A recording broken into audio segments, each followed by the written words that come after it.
जय जिनेंद्र सभी को। हमने अपनी पिछली क्लासेस में देखा था कि किस तरह से जो छह द्रव्यों का स्वरूप है, एक सामान्य स्वरूप हमने उसका देखा। फिर हमने देखा कि जो गुणों का सामान्य स्वरूप देखा, पर्यायों का सामान्य स्वरूप हमने समझा। आज हम पुद्गल द्रव्य के बारे में जानेंगे। अब पुद्गल द्रव्य एक ऐसा द्रव्य है जिसमें पूरी दुनिया, पूरा विश्व, जितने विश्व के जिसको हम अर्थ कहते हैं, यहाँ पर बड़े बड़े साइंटिस्ट, पूरा का पूरा साइंस जो मॉडर्न साइंस है वो सिर्फ और सिर्फ एक पुद्गल द्रव्य के बेस पर ही रिसर्च करता है, क्योंकि बाकी के 5 द्रव्य तो उनकी पहुंच से बाहर हैं। वो पहचान नहीं सकते, जान नहीं सकते। जानने से मतलब उनको देख नहीं सकते। और साइंस, जो मॉडर्न साइंस है, वो सिर्फ ये मानता है कि जो चीज़ उनके प्रत्यक्ष सामने दिखाई दे, जिसको वो टच कर सकें, जिसको फील कर सकें, वही केवल अस्तित्व में है। तो ऐसा तो सिर्फ एक ही द्रव्य है जिसका नाम है पुद्गल द्रव्य। ठीक है, हम पुद्गल द्रव्य क्या कि जिसमें स्पर्श हो, रस हो, गंध हो, वर्ण हो, ठीक है, जिसको हम महसूस कर सकें, वो सारे के सारे क्या हैं कि पुद्गल द्रव्य हैं। आकाश में ये जो नीला नीला दिखाई देता है वो सारा का सारा पुद्गल द्रव्य है। हमें ये लगता है कि ये आकाश है, एक्चुअल में वो ये आकाश वो नहीं है जिसे हम 6 द्रव्यों में काउंट करते हैं। अरे ये तो जो नीला दिखाई देने वाली चीज़ है, सफ़ेद दिखाई देने वाली चीज़ है, पीली दिखाई देने वाली चीज़ है, वो सारा का सारा पुद्गल द्रव्य है। समझ में आए ना? देखो, जीव, धर्म, अधर्म, आकाश और काल, ये 5 द्रव्य तो हमें दिखाई देते नहीं हैं। और इसी अपेक्षा से इन 5 द्रव्यों को एक नई कैटेगरी का नाम दिया है जिसका नाम है अरूपी। क्या नाम है? अरूपी। अरूपी का मतलब जो दिखाई ना दे सकें, जिनका कोई रूप ना हो, जिनका कोई वर्ण ना हो। समझ में? जिनको हम इंद्रिय ज्ञान के द्वारा ना जान सकें, छद्मस्त के ज्ञान का विषय जो ना बन सके, क्योंकि इंद्रियां तो मात्र छद्मस्त के ही होती हैं। छद्मस्त का मतलब होता है जो अरिहंत और सिद्ध नहीं होते हैं, उनके अलावा जितने भी जीव हैं वो सारे के सारे छद्मस्त कहलाते हैं। समझ में आया ना? और अरिहंत और सिद्ध को तो अतीन्द्रिय ज्ञान होता है। ठीक है, मतलब ये इतने सूक्ष्म होते हैं, इतने सूक्ष्म से मतलब अरूपी होते हैं कि इन्हें विश्व के मोस्ट एडवांस्ड माइक्रोस्कोप, जो अभी तक हुआ नहीं, मतलब जो चाहे हो और चाहे भविष्य में कभी ना हो, मतलब इतना कोई माइक्रोस्कोप बन ही नहीं सकता जो इन 5 द्रव्यों को देख सके, क्योंकि ये हैं अरूपी। ठीक है, लेकिन एक ऐसा द्रव्य है इन 6 द्रव्यों में जिसके पास स्पर्श, रस, गंध, वर्ण आदि गुण हैं, और उस द्रव्य को हम इंद्रियों के द्वारा, इंद्रियों के माध्यम से जान भी सकते हैं, जिसका नाम है पुद्गल द्रव्य। समझ में आया? Very good.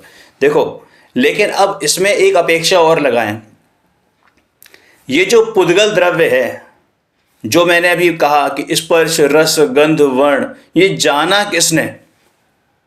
ये जाना किसने कि इस पुद्गल में ये सारे गुण मौजूद हैं? अरे भैया, जाननहार तो एक ही है। इन 6 द्रव्यों में जाननहार मात्र एक है, वो है जीव द्रव्य।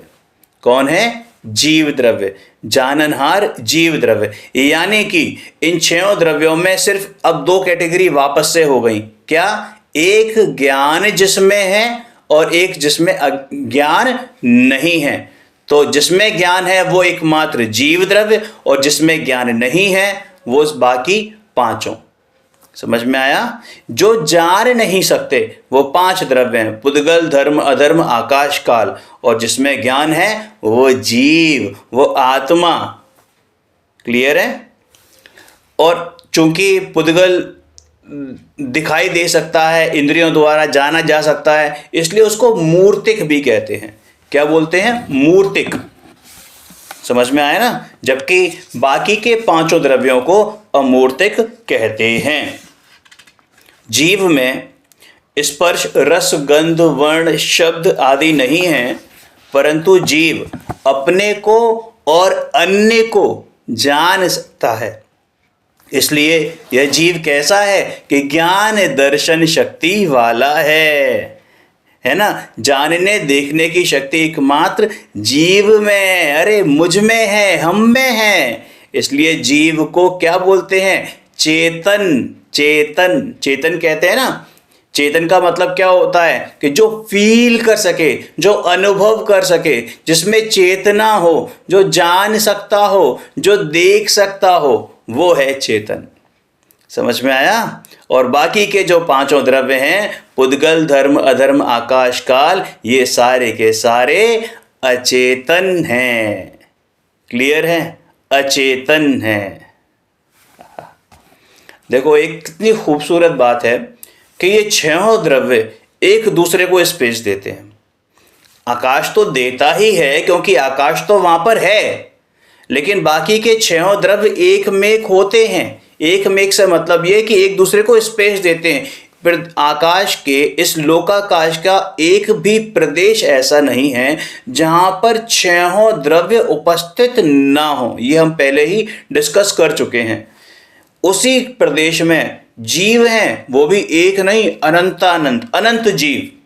उसी प्रदेश में अनंतानंत पुद्गल द्रव्य हैं। उसी प्रदेश में एक धर्म है, एक अधर्म है, ठीक है। आकाश तो है ही, और एक कालाणु है।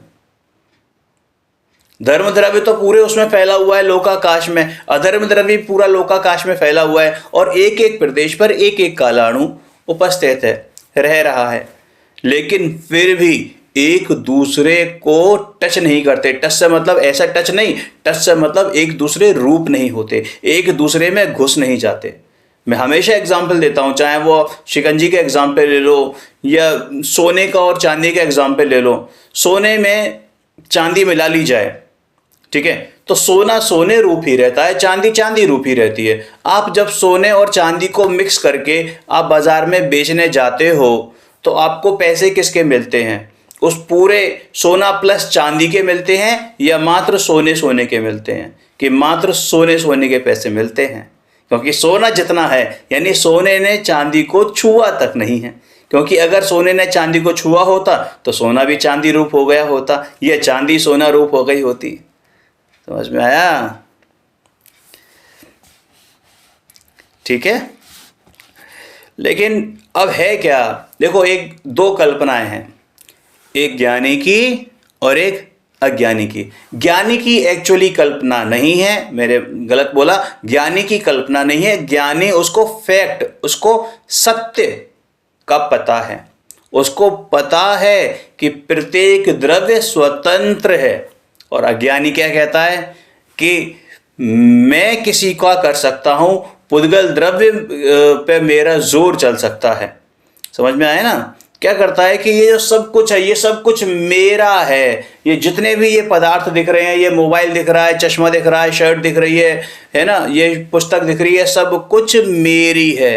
कहने में कोई गुरेज नहीं है, माइंडेड, कहने में कोई गुरेज नहीं है, लेकिन यथार्थ रूप से ये सब कुछ पुद्गल है और मैं एकमात्र जीव द्रव्य हूं। अरे ये शरीर भी मेरा नहीं है, ये जो रागादि विकारी परिणाम होते हैं ये तक मेरे नहीं हैं। ये होते अवश्य मेरे में हैं, लेकिन मेरे हैं नहीं। क्योंकि जब मैं अपने स्वरूप को छोड़कर अपनी उस गलत धारणा को धारण करता हूँ, अपने घर को छोड़ के बाहर निकलता हूँ, तो गलत गलत ख्यालात आते हैं। जब अपनी मर्यादा का उल्लंघन करता हूँ तो ये गलत गलत विकारी परिणाम मेरे अंदर आते हैं, जिसके कारण से ये विकार उत्पन्न होता है। लेकिन मैं तो फिर भी शुद्ध ही रहता हूँ। मैं तो उस काल में भी शुद्ध ही हूँ, क्योंकि ये मेरे हैं नहीं। लेकिन ये गलती है ना मेरी, अपने स्वभाव को भूला हुआ हूं। समझ में आया?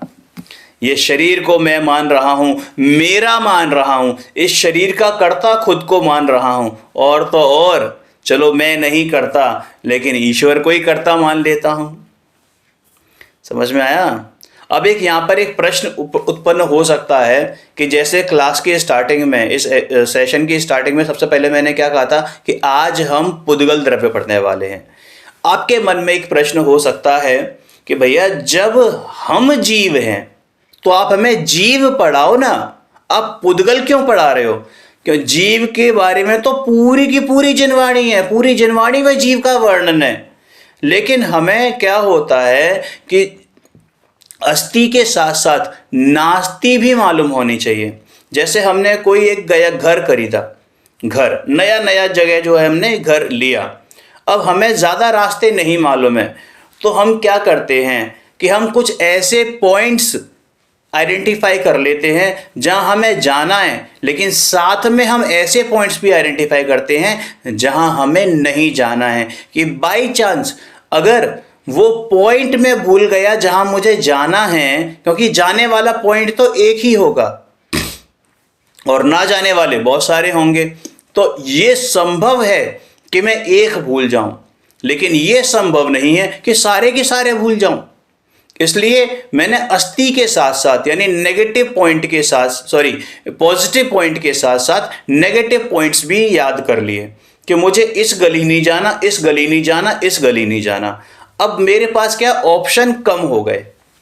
अगर मैं अब भूल भी गया कि मुझे यहाँ जाना था या नहीं जाना था, तो लेकिन मुझे ये तो याद है ना कि मुझे यहाँ नहीं जाना, यहाँ नहीं जाना, यहाँ नहीं जाना। सपोज 4 रास्ते हैं जो मेरे घर को नहीं जाते लेकिन घर के पास से जाते हैं, और रास्ता एक ही है जो मेरे घर को जाता है, और बाई चांस मैं वो रास्ता भूल गया, तो कम से कम 4 में से 3 रास्ते तो समझ में आएंगे कि यार ये रास्ते नहीं जाने थे।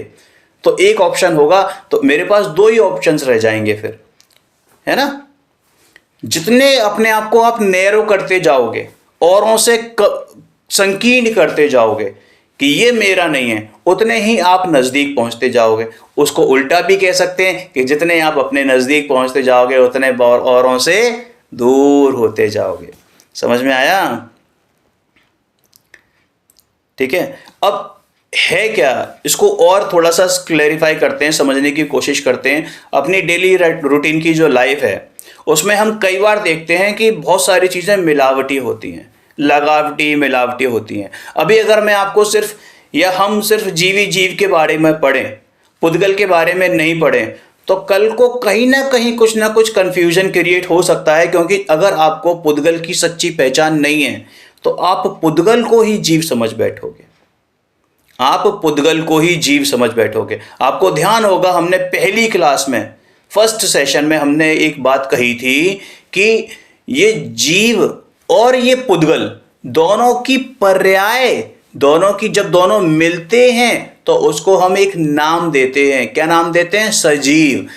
यहां कंफ्यूजन क्रिएट होता है कि लोग सजीव को जीव समझ लेते हैं। इसलिए पुद्गल के बारे में जानना, इसलिए और धर्मों के बारे में जानना जरूरी है। मेरी कितनी सामर्थ्य है ये मुझे तभी पता चल सकता है जब मुझे सामने वाले की भी सामर्थ्य पता हो। राम जी को एक लौकिक बात बताता हूं। रामचंद्र जी की शक्ति का एहसास तभी हुआ जब वो रावण के सामने खड़े हुए थे। समझ में आ गई ना बात? हीरो को आप हीरो तभी कह पाते हो जब उसके सामने एक स्ट्रॉन्ग विलेन हो। एक वीक विलेन हो, उसके सामने कोई हीरो खड़ा हो तो उसकी क्या औकात है। इंडिया बांग्लादेश को हरा दे, श्रीलंका को हरा दे या जिम्बाब्वे को हरा दे तो इतना हल्ला नहीं मचता, लेकिन जब वहीं पर वो ऑस्ट्रेलिया से जीत जाए, है ना, या न्यूजीलैंड को हरा दे तो बड़ा हल्ला मचता है। क्यों?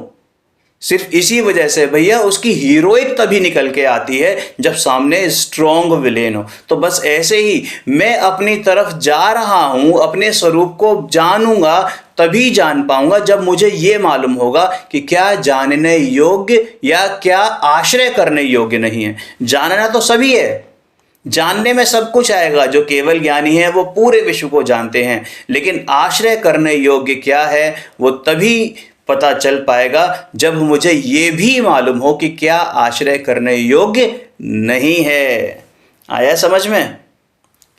और दूसरी बात, हमें सिम्पटम्स मालूम होने चाहिए। हमने लास्ट क्लास में देखा था लक्षण, किसी भी चीज के लक्षण, क्योंकि लक्षण से ही लक्ष्य की पहचान होती है।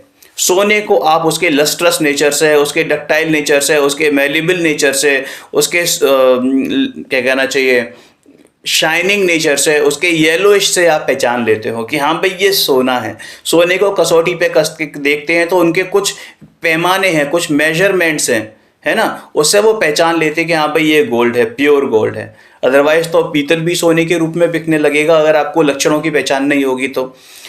अगर मात्र पीलापन ही क्राइटेरिया हो तो पीली तो बहुत सारी चीज़ें होती हैं। कभी मैं इस मोबाइल को पीला कर दूं तो ये भी सोने के भाव बिकने लगेगा। ऐसा नहीं है, समझ में आया ना। इसीलिए जीव और ये शरीर आदि पुद्गल के विषय में हमें समझना चाहिए। और दूसरी बात, पुद्गल के बारे में जानना इसलिए बेहद आवश्यक है क्योंकि जीव का सबसे नियरेस्ट संबंध इस पुद्गल के साथ है। देखो, धर्म के बारे में हमने जितना जाना उतना सफिशियंट है, अधर्म के बारे में जितना जानना उतना सफिशियंट है, ठीक है ना। आकाश के बारे में हम कुछ कर नहीं सकते, काल में भी कुछ नहीं कर सकते, इन चारों द्रव्यों में तो हम कुछ कर ही नहीं सकते, इनके साथ संबंध भी स्थापित नहीं कर सकते। लेकिन संबंध सबसे ज्यादा जो स्थापित होता है गलत फहमी का, वो पुद्गल के साथ होता है। इसलिए पुद्गल की जानकारी विशेष आवश्यक है। समझ में आया ना, क्योंकि हम ऐसे जीव हैं जो पुद्गल में एकमेक होने की कल्पना कर लेते हैं। ठीक है, अब थोड़ा सा पुद्गल की तरफ आते हैं, समझने का प्रयास करते हैं। देखो, हमने ये जाना था कि पुद्गल परमाणु, परमाणु मतलब क्या कि वो सबसे छोटी इकाई जिसका फर्दर दूसरा भाग ना हो सकता हो, जो टूट नहीं सकता हो। वो परमाणु जो हम साइंस में पढ़ते हैं वो तो पता नहीं कितनी बारी टूटा है। इलेक्ट्रॉन अलग निकल जाते हैं, प्रोटॉन अलग निकल जाते हैं, न्यूट्रॉन अलग निकल जाते हैं, फिर उसके बाद वो क्वार्ट्ज आया, फिर वो रेड पार्टिकल आया, वो बोजोन पार्टिकल आया, प्लाज्मा आया, पता नहीं क्या क्या चीजें आई, फोटोन्स आए, मतलब छोटी छोटी, उससे और छोटे छोटे होते चले आ रहे हैं। और अब वो गॉड पार्टिकल का नाम दे दिया है, जिसका उन्हें सिर पैर नहीं मालूम कि ये गॉड पार्टिकल एक्चुअल में है क्या। समझ में आ गई ना बात। तो वो जो परमाणु है वो उनकी कल्पना से है ही नहीं, कल्पना, छद्मस्त की कल्पना में आ ही नहीं सकता। वो सिर्फ और सिर्फ केवल ज्ञानी के ज्ञान का विषय है। अब ये जो पुद्गल परमाणु है, एक होता है तो परमाणु कहा जाता है, लेकिन जब यही परमाणु, पुद्गल परमाणु आपस में जुड़ते हैं तो उन्हें स्कंद कहते हैं। क्या बोलते हैं? स्कंद। समझ में आया? इसको ऐसे समझ सकते हैं, देखो, पुद्गल में एक विशेष क्वालिटी होती है। पुद्गल में क्या क्वालिटी होती है? मिलने की और बिछड़ने की। यानी कि उनमें यह खासियत है कि वो दो परमाणु चिपक सकते हैं और जुदा भी हो सकते हैं। जीव में ये नहीं है, जीव अलग अलग ही होंगे। धर्म तो एक ही होते हैं, आकाश भी एक ही है, कालाणु सब अलग अलग होते हैं, वो भी एक दूसरे से नहीं जुड़ते।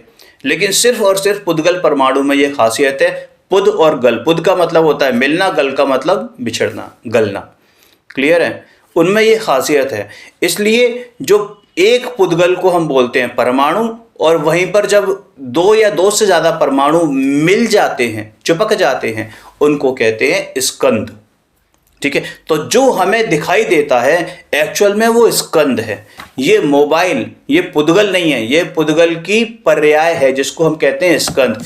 ये पेपर, ये स्कंद है। और तो और स्कंद के भी बहुत सारे भेद हैं, आगे पढ़ेंगे। मैं पढ़ता हूं, बहुत आसान है, फिर समझ में आ जाएगा। ठीक है ना। देखो, पुद्गल के परमाणु और स्कंद ऐसे दो भेद होते हैं जिसका दूसरा विभाग नहीं हो सकता। ऐसे सबसे छोटे पुद्गल को परमाणु कहते हैं। और सच कहूं तो परमाणु ही वास्तव में पुद्गल द्रव्य है। दो या दो से अधिक परमाणुओं का बंध होता है, उसे स्कंद कहते हैं। स्कंद में दो, अनेक, असंख्य और अनंत परमाणु एक साथ जुड़े होते हैं। ठीक है, अब ये जो स्कंद है, इसके दो भेद बताए मैंने आपको, स्थूल और सूक्ष्म। स्थूल और सूक्ष्म। अब इसमें भी फर्दर क्राइटेरिया है। कैसे? देखो, पहला है स्थूल स्थूल। स्थूल स्थूल, स्थूल का मतलब भारी, मोटा। ठीक है, जैसे कि वह पुद्गल स्कंद जिसके दो टुकड़े करने पर आपस में पूर्ववत नहीं जुड़ सकते। दो टुकड़े करने पर, जैसे कि पर्वत, लकड़ी, कोयला, बाल, ये अगर मैं फाड़ूं तो ये आपस में दोबारा जुड़ सकते हैं क्या? जुड़ने से मतलब वो बिल्कुल एज इट इज ऐसा आ सकता है क्या? कि नहीं आ सकता, है ना। लकड़ी को आप तोड़ दो तो लकड़ी बिना गैप किए, बिना दरार के आप उसे नहीं जोड़ सकते, वो अलग ही रहेंगी। पत्थर को तोड़ो, ईंट को तोड़ो, वापस नहीं जुड़ पाएंगी। तो ऐसा जो वो है पुद्गल स्कंध, जिसके दो टुकड़े करने पर आपस में दोबारा नहीं जुड़ सकते, तो उनको कहते हैं स्थूल स्कंध। फिर होता है स्थूल, जिसके दो विभाग तो हो सकते हैं और फिर से एकत्रित करने पर दोबारा एक में हो सकते हैं। जैसे पानी को काटो तो पानी अलग हो जाएगा क्या? कि नहीं, दोबारा एक हो जाएगा। दूध, तेल, समझ में आ गई बात? अब क्लियर हो गई। अब पानी को इस टेबल पे अगर हम पोर करें और लाइन बिछा दें तो यूं करते हैं ना, एक हो जाता है।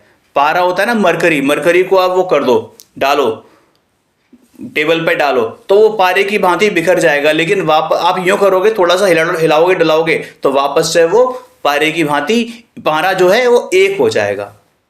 समझ में आया? अब आता है सूक्ष्म।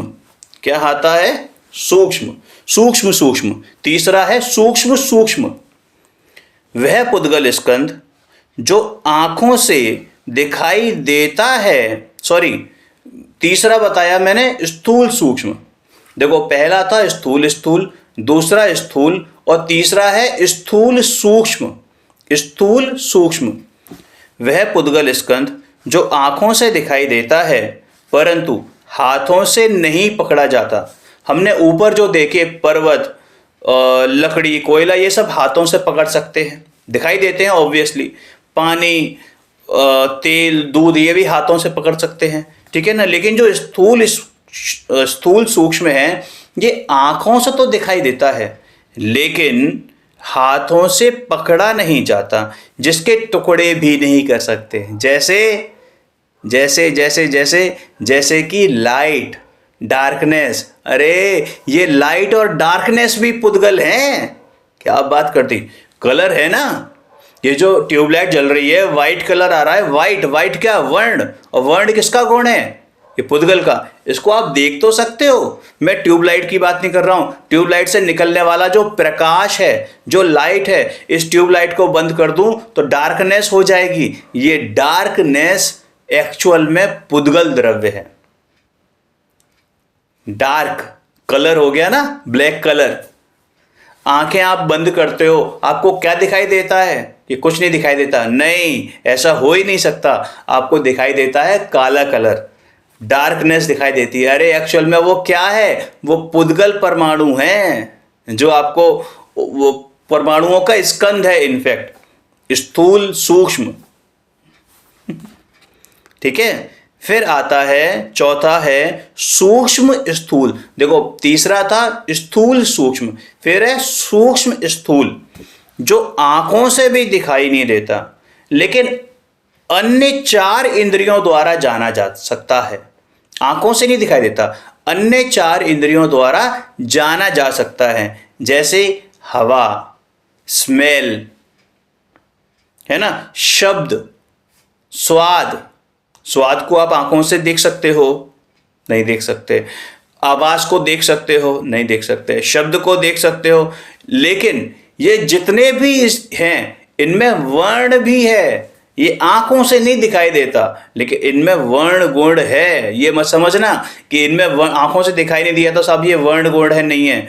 ये अरूपी हो गया, ये मूर्तिक नहीं रहा, अमूर्तिक हो गया। नहीं, ये सब के सब मूर्तिक हैं, रूपी हैं। स्पर्श, रस, गंध, वर्ण सभी में है। क्योंकि जहां पर एक गुण होता है ना उस पर्टिकुलर द्रव्य का, वहां पर बाकी अन्य गुण होते ही होते हैं। अगर कहीं आपको स्पर्श दिख जाए, मतलब स्पर्श लगे कि हाँ भाई ये स्पर्शन है, तो इसका मतलब वहां पर स्पर्श के साथ साथ रसना, स्पर्श, रस, गंध, वर्ण भी होगा। समझ में आया?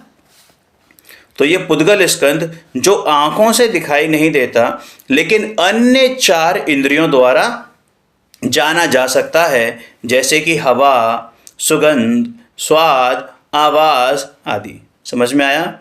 फिर फिफ्थ है सूक्ष्म। सूक्ष्म इतना माइन्यूट कि ना आँखों से दिखाई दे, ना इंद्रियों से मालूम पड़े। ऐसा भी है कि जो इंद्रियों से भी नहीं जाना जा सकता है, ये हम कहते हैं कारमाण वर्गणा, यानी कि ऐसे पुद्गल परमाणु जो कर्म रूप परिणमित होने की क्षमता रखते हो।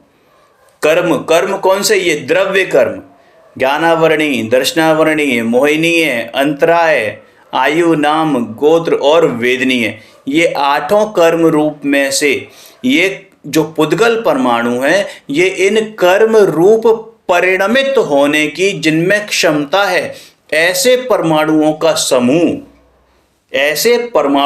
समूह उसको कहते हैं कारमाण वर्गणा। क्या कहते हैं? कारमाण वर्गणा। ये हमें ना तो इंद्रियों दिखाई तो देने की बात छोड़ दो, किसी भी इंद्रियों से मालूम नहीं पड़ सकती। ठीक है? कारमाण वर्गणा से जो बनता है उसे द्रव्य कर्म या कारमाण शरीर कहने में आता है। इसके बारे में आगे और आएगा, इसलिए अभी इसको सिर्फ इतना समझ लो कि ये कर्म रूप परिणमित होने की जिनमें क्षमता है, जिनमें शक्ति है, ऐसे पुद्गल परमाणुओं का पिंड उसे कारमाण वर्गणा कहते हैं। फिर आता है सूक्ष्म। सबसे सूक्ष्म स्कंध, सबसे सूक्ष्म, जो मात्र 2 या 2 से अधिक परमाणुओं से बनी अन्य वर्गणाएं हैं। और ये जो अन्य वर्गणाएं हैं, ये भी हमारे ज्ञान का विषय नहीं बनती, हमें मालूम भी नहीं पड़ता कि ये है भी। समझ में आया? ठीक है? देखो, अब ये जो बात आ रही है ना, इसमें आप कुछ अगर सिमिलरिटी करो, तो वो क्या नजर आएगा कि सॉलिड, लिक्विड और गैस। जैसे सॉलिड में आपका स्थूल, लिक्विड में स्थूल, सूक्ष्म, वो बता दिया था आपको। स्थूल जो काट नहीं सकते, पानी, लिक्विड, बाकी वो गैस हो गया जो आप पकड़ नहीं सकते, है ना? कि बिल्कुल सही बात है। बहुत सारे और भी भेद हैं, और भी भेद हो सकते हैं। मतलब ये जो 6 भेद हैं, इसी कैटेगरी में कैटेगरी तो यही रहेंगी, लेकिन आप अपने हिसाब से आप एग्जाम्पल लगा सकते हो। ठीक है?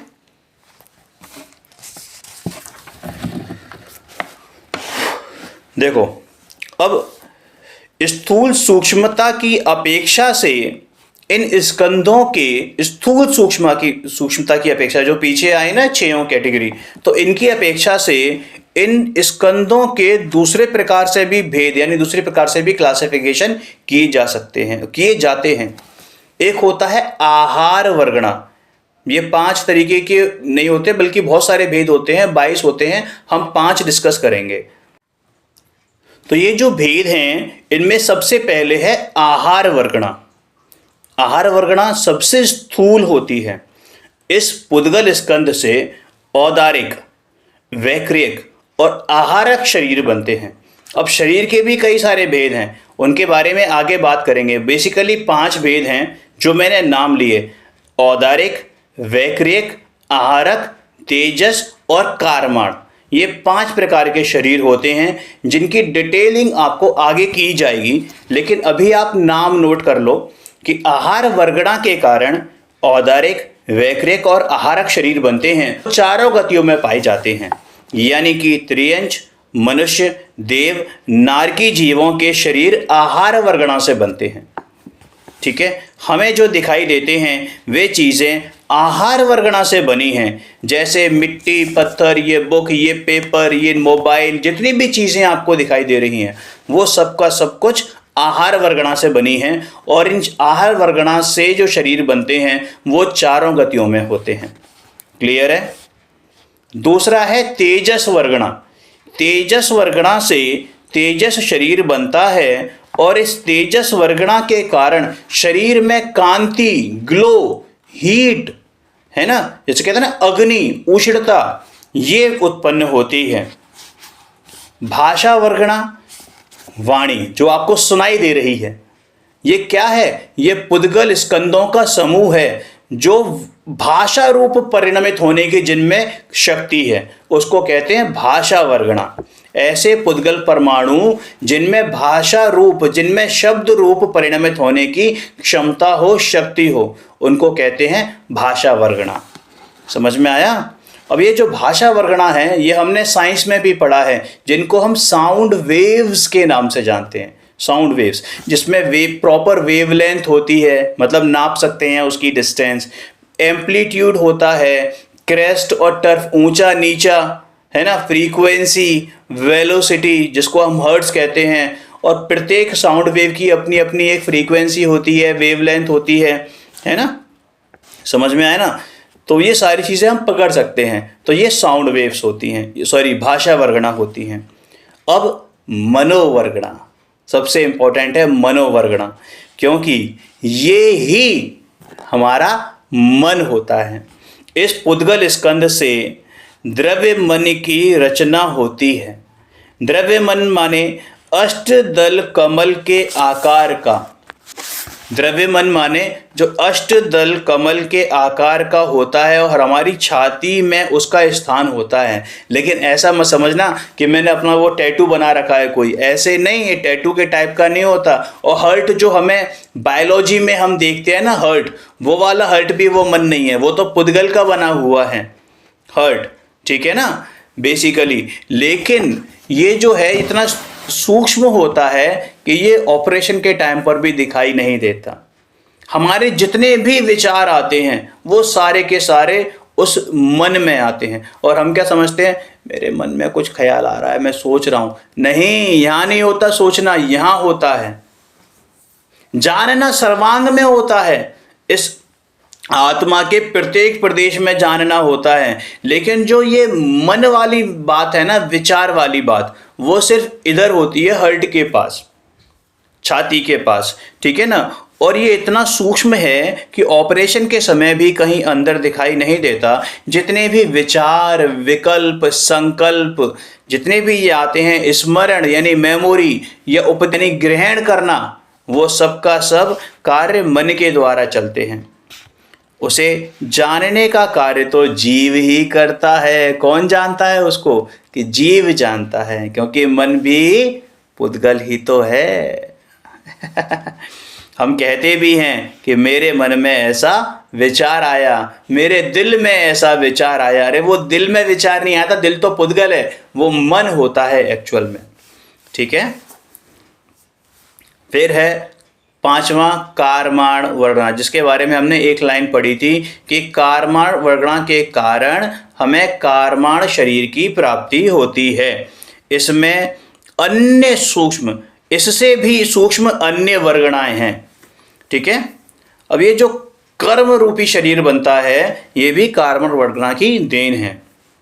अब बात आती है कि हम इससे समझे क्या, कि पुद्गल के बारे में इतना जान लेने पर कई बातें हमारी समझ में आती हैं कि ये जो शरीर है ये आहार वर्गणा से बना है। वाणी जो हम जो हम बोल रहे हैं, जो हम सुन रहे हैं, वो सब भाषा वर्गणा से बनी हैं। मन, मेरे मन में ख्याल आया है ना, कभी कभी मेरे मन में ये ख्याल आता है कि तुम ना होते तो वैसा होता। अरे काहे का, ये कौन ख्याल कर रहा है? कि मन कर रहा है। लेकिन उसे जान कौन रहा है? कि आत्मा जान रही है। और वो मन भी तभी कार्य कर सकता है जब आत्मा है। आत्मा नहीं तो वो मन भी नहीं है। समझ में आया? ये मन मनोवर्गणा से और कर्म कारमाण वर्गणा से बनता है। वर्गणा का मतलब होता है ग्रुप, समुदाय, बहुत सारे पुद्गल परमाणुओं का समुदाय। अब कहोगे स्कंद, स्कंद तो है, लेकिन ये जो स्पेसिफिक टर्म्स दिए गए हैं ना, स्पेसिफिक टर्म्स, कि इस पर्टिकुलर स्कंद को हम क्या कहेंगे? वर्गणा कहेंगे। कौन सी? कारमाण वर्गणा, मनोवर्गणा। समझ में आ गई ना बात? शरीर आहार वर्गणा से बना है, वाणी भाषा वर्गणा से, मन मनोवर्गणा से और कर्म कारमाण वर्गणा से बनता है। ये सभी पुद्गल के ही भेद होने के कारण स्वयं पुद्गल तो हैं ही, अचेतन है, जड़ हैं। किसी भी वर्गणा में ज्ञान दर्शन चैतन्य नहीं है, क्योंकि चैतन्य तो एकमात्र मैं आत्म तत्व आत्म द्रव्य ही हूँ। जीव द्रव्य ही केवल एकमात्र चैतन्य है। चैतन्य चैतन्य चैतन्य। समझ में आया? कहते भी है ना कि मैं एक चैतन्य मात्र हूँ, ये शरीर मन वाणी से सर्वथा भिन्न हूँ। भिन्न करना नहीं है, भिन्न जानना है। ये शरीर मैं नहीं हूँ, ये वाणी मैं नहीं हूँ, ये मन भी मैं नहीं हूँ। मैं तो एकमात्र चैतन्य चैतन्य चैतन्य हूँ। आहा, मात्र चैतन्य चैतन्य चैतन्य हूँ, और इसको अपने से शरीर मन वाणी से अलग करना नहीं है, मात्र जानना है। समझ में आया? देखो, पुद्गल को जानना इसमें कोई दोष नहीं है, लेकिन उस पुद्गल को अपना मानना, अपने कारण से होना मानना, या उसके कारण से अपने अस्तित्व को मानना, ये महामिथ्यात्व है। और हम यही भावना भाते हैं कि इस मिथ्यात्व रूपी महा अंधकार का जल्दी से विलय हो और सम्यक दर्शन रूपी सूर्य का उदय हो, सम्यक ज्ञान रूपी सूर्य का उदय हो। जय जिनेंद्र।